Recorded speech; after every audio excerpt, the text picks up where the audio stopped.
Hey, thanks for joining me. Let's just keep on going. Frank Miller and Jim Lee put in a lot of work on this All-Star Batman and Robin, and it was supposed to be the greatest thing ever, right? And we all discovered that it most definitely was not.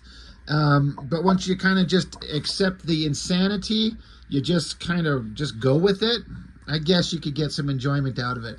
I gotta say, in terms of like the first page on a comic, a splash page by Jim Lee, this sucks. Like, that just looks ridiculous.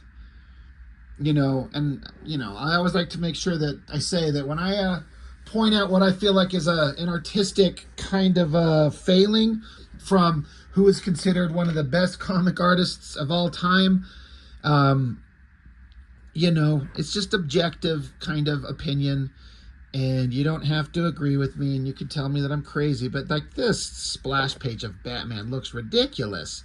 This bent leg of his, it just looks weird, and I don't think it's a good idea compositionally to put his foot right up against the edge of the page. The way his arms are coming back, like I guess I could say I kind of see what he's going for, but man, I just don't think it works at all. It's just so weird looking. But for anybody who can't remember what was going on in the last issue, well, don't worry, neither can I.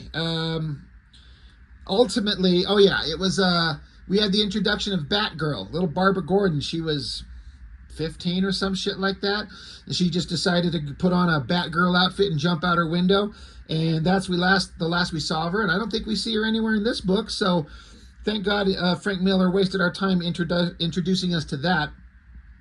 But then we also got back to the Black Canary, who we saw in issue 2 or 3, just being a psychotic a gal who worked at a bar, and then she decided to beat the hell out of everyone who worked in the bar and then take off on a motorcycle. And then eventually she showed up on the docks here to deal with some of these scumball bad guys.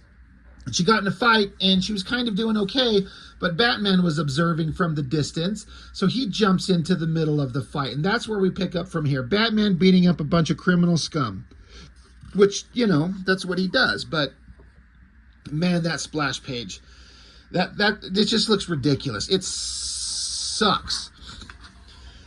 And I'm not super impressed with, I guess there's technically nothing wrong with that shot either. Batman coming down, the leg coming forward and the boot. I guess it's all fine, but I don't know. There's just something that's just not clicking on this thing for me to start. But yeah, Batman's jumping down. They're at the dock, so there's a bunch of generic wooden crates. Bad guys all have guns, are blowing things away, and Batman's making an observation that they're full of a bunch of bleach. And he's like, oh, these criminals, they'll steal anything these days. So he gets out some thermite or something, and as he tucks and rolls while everyone is shooting at him, he pops open a bottle of bleach and sticks the thermite in it and tosses the bottle, saying he's going to give everyone a lesson in chemistry. All right, thanks, Professor Batman. So everything erupts in flames around him. That's a pretty good shot. I like this double-page spread. I have often shouted out the coloring in this book. Alex Sinclair, right? Am I right? Yes. He never fails to impress. I love the fire effect on all of that. That looks really good. So yeah, Batman's burning all these guys. Not to death. He doesn't kill, but, you'll wish you were dead. Elbows this guy in the face, knocking his teeth out. I'm getting sick of this blur effect. I don't know if it's showing up on the camera, but they put this blurry effect to kind of give it a cinematic kind of feel, like the sharp movement and speed. I get what they're doing. I hate it in comics. It does not work almost ever. So yeah, Batman's beating everyone up. There's another weird shot, like a top-down angle of Batman kicking that guy's, I don't know if it's supposed to be his arm or his head or something. Like, it's kind of fine, but it also looks kind of weird. I'm just not feeling it. I have touted how I feel like Jim Lee's work on this All-Star Batman and Robin is better than his Batman Hush stuff, and I still stand by that statement. I just don't think that these first couple of pages are really connecting with me.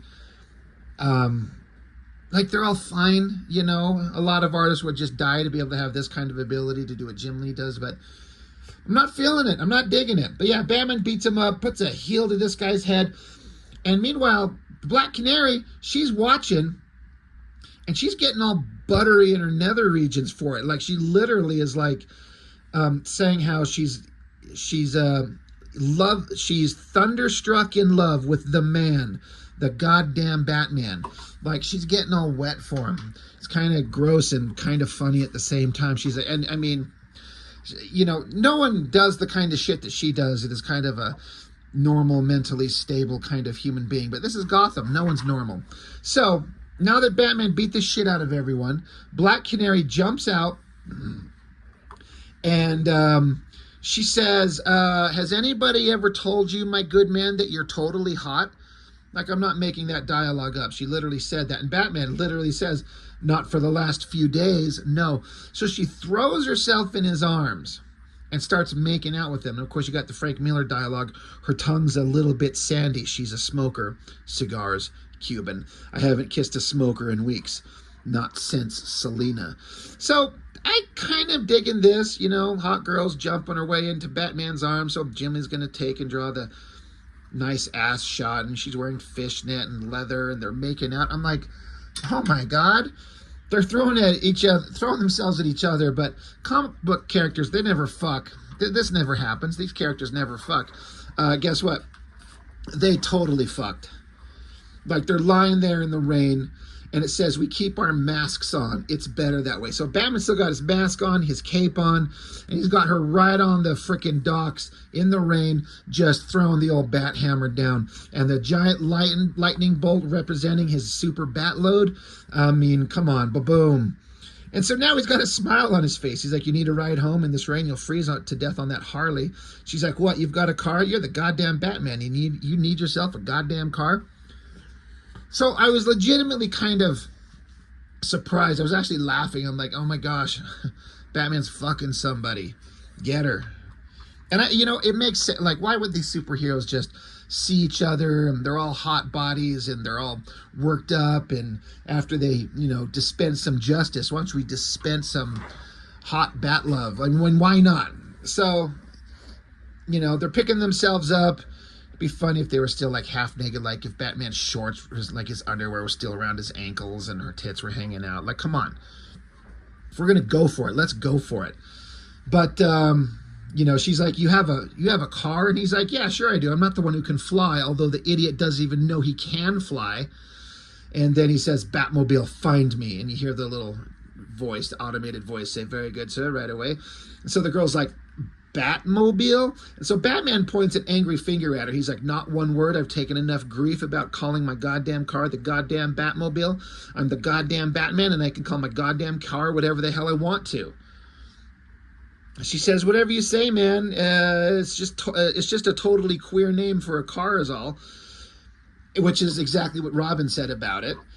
She says, by the way, who is it you're talking about that can fly? And he's like, nobody. He's nothing. Never mind. He's obviously talking about Superman in this universe. He doesn't know that he can fly. But Batman, because he's just so overpowered in every way possible, he knows that Clark Kent can fly. And he knows that Clark doesn't know that he can fly. Like, Superman hasn't figured it out yet in this universe. So, whatever. She's like, hey, maybe you should talk to some people, She literally starts suggesting that he should get into therapy. Awesome double-page spread. Car shows up, busts through a bunch of, the wooden crates and stuff. And Batman's got somebody slung over his shoulder. And he's like, he's cargo. I'm taking him. Come on, let's get out of here. It's a pretty good shot. Once again, I love the coloring. The headlights, coming forward, casting light on all of them. Her figure looks great. Batman's pretty cool. And, but yeah, she kind of keeps suggesting that he should probably get some therapy. So then I was like, what the hell? Oh, right. That's an ad for something else. It's a pretty cool looking ad, but whatever. Now, the Batmobile's rocketing down the street, and she keeps chatting it up and saying, hey, maybe you should talk to somebody. You should benefit from, talking to somebody when you're not punching people. He literally tells her to shut up. And he's like, you do too much damn talking. Shut the hell up. And then he's like, now we're into his thoughts. He's like, just what I need. Tough love from some crazy Irish chick. She's pushing her luck. But then he's like, nuts to that. She's got the right to say whatever she wants. She's got a right to say whatever she wants. He literally repeats the dialogue. But he's like, but I don't need to talk to anybody. I'm just fine. Then we get a shot of freaking Robin. Little Dick Grayson, boy wonder. He's been trapped in the Batcave. I forget. I'm sorry. What issue are we on? 7? Like, he's been in here since issue 2. He's still in the same place all these issues later. It's kind of a good shot. I wish it was... I'd like to see the black and white of this artwork right there. But, yeah, Robin. He's still... well, he's not Robin yet. He's just Dick Grayson. But, he watched his parents get murdered, so Batman just, picked him up, dragged him off to the Batcave, dropped him in there and said, survive, I'll be back. And so now poor Dick Grayson is going through some psychological trauma. Case in point, in the last issue, I think he found Batman's weapon trophy case or whatever, and he found this big axe thing. But while he had it, there was this rat running around. And it's saying how he's never killed anything before in his life, but he killed this rat. And so he's in the corner puking up his guts. He doesn't like it, but he did it. Meanwhile, he hears the footsteps of someone approaching. It's Batman. He shows up. It's got the guy, one of the criminal scum that he kicked the ass of in the earlier pages, coming down the tunnels of the Batcave. I gotta say, I really, really like the rendering and the coloring on the Batcave in the background here. That looks really cool. It looks appropriately epic and dark and gothic and cold, and I don't know. I really like it. But yeah, he's like, Grayson, front and center. I got the man who murdered your parents. His fate is in your hands. So Batman drops this guy, and this is apparently the guy who shot Dick Grayson's parents. So Batman's like, hey, it's time for you to decide. Are you going to be an Avenger or a detective? So there's Dick Grayson holding an axe. He's like, all right, well, what's his name? And so Batman says, this is his name. He's done a lot of bad things, but he's a piece of shit. Robin, I keep saying Robin, but he's not yet. But he says, does he have any family? And Batman says, nothing human as far as I know. But you've got a choice to make right now, Avenger or detective. What is it going to be? So he's literally letting Dick Grayson decide if he wants to kill the guy that killed his parents. Literally a matter of a day or two ago, according to the timeline that I can follow in this comic. So, big shot of the bad guy's face. Dick Grayson holds the axe in the air and he slams it down hard. We're left to wonder, what did he do? This is all kind of pretty good artwork. It's unnecessarily big splashy panels taking up a lot of space in the comic that doesn't need to, but I mean, whatever. This is Frank Miller's telling us what to do from the story perspective, and Jim Lee's just doing whatever he wants, I guess. So Dick Grayson intentionally misses, but he does cut the guy. Then he starts kicking the shit out of him, and Batman's like kind of loving it. He's like, this is awesome. Yeah, this is great to watch this kid kick the shit out of him. Like, he's talented, but he's undisciplined. Like, if this guy wasn't tied up, that kick would have left him wide open. And so he starts giving him some heads up, like, hey, that kick was a mess. It could have gotten you killed. Dick's just like, shut up. And so Dick Grayson's like, give me some information. Give me some, tell me who hired you. And so the bad guy, he talks, and Batman says, I didn't like his answer. Not one bit. And then, as happens with these comics, it doesn't tell you that it's over. It's just kind of done. The last page, though, is a Joker card, which leads you to go, oh, so it's probably the Joker that hired the assassin that killed Dick Grayson's parents. Hence, that's how Batman and the Joker, and they're all going to kind of run into each other. I've said this before. Some of the earlier renderings that Jim Lee did of the Joker, and this is one of them, I'm not a big fan of. Like, it looks like the Joker, but I don't think he nailed it. I think in the next issue, there's a big focus on the Joker, and I think Jim Lee finally kind of got the handle on it. Again, it's just personal opinion. I just like, this looks okay, but it's not the best version of the Joker. I wasn't a big fan of it. But anyway, yeah, we're going to run into the Joker next issue. That's it. Book's over. So, as is the case, like, what happened in this book? For all the pages that are dedicated to telling a story, what happens? Batman beats up some bad guys. Black Canary watches, and she starts flicking her bean, and so then she rides Batman's face. There's a lightning bolt, bust a nut, and then they jump in a car and go home. And then we get back to Robin. I keep saying Robin. Dick Grayson. He's in the cave, getting mentally traumatized, killing a rat, and then Batman shows up and gives him the opportunity to kill the guy who killed his parents, and he doesn't do it, and they find out they got to go see the Joker. The end. I mean, I've said this on every issue. If Frank Miller drew this in his Sin City style, I bet it worked a million times better. And I bet if they just took all of these and put them together, compiled into one big book, I bet it would read a lot better than doled out in little skinny issues like this, where like essentially nothing happens. So it's pretty art. Coloring's fantastic. You know, Scott Williams is always going to be fantastic on his inks. Alex Sinclair is always kicking ass on the colors. Jim Lee's pretty reliable. I mean, come on, it's Jim Lee, for God's sakes. But when you've seen somebody achieve such crazy heights and then just kind of not get there, you know, quite the same, you feel like you should be able to. You're kind of like, a little bit let down. And of course, Frank Miller has long since lost his mind. So, I don't know. That's it. That's All-Star Batman and Robin, the Boy Wonder, issue 7. That's it. That's all I got on this one. Thanks for joining me. I'll see you next time.